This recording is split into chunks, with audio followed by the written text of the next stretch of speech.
Let's bring in Kim Castro now to break this all down for us. It's not just temperatures in this equation.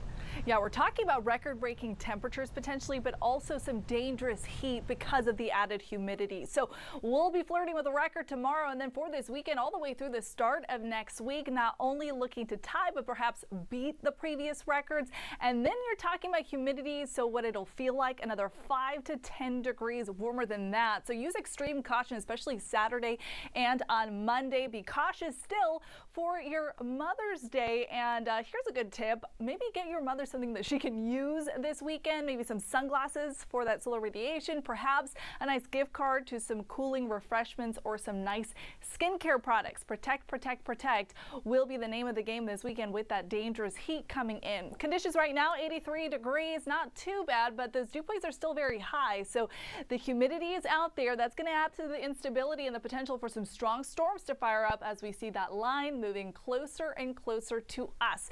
Let's look at that radar sweep now. We could see those strong storms causing some severe thunderstorm risks along 35 between Austin and Waco. Waco now also seeing the potential for some flooding. Tyler seeing that severe thunderstorm warning pop up. Now, even though we don't have anything showing up right now for us because that line is out ahead of us, we are still keeping a close eye on what conditions are like right now. So this is a measure of instability, the potential for us to see some thunderstorm activity. You can see the lighter colors along the coastline. That's the diminished risk. But the further northwest we go, those colors start to darken. Low, medium potential to see some strong storms, and that coincides with the Storm Prediction Center and the warning they have out for us this afternoon. So there is a level 3 risk the further north you go. That barely grazes Grimes and Walker County for us. A little bit of San Jacinto, but most of us under a level 2 for our northern counties. That's going to be between 3 and 7 o'clock. The biggest threat will be small hail and some gusty wind. The further southeast we go, between 6 and 9 o'clock, as that line of storms pushes through here, we're talking about wind, again, maybe some small hail, and then that really starts to push out of the area right around midnight is, I think, when this is going to wrap up, and we'll see the potential for 1 to 2 inches of rain with these storm cells. Here's what they're doing right now. We talked about the severe thunderstorms that have popped up.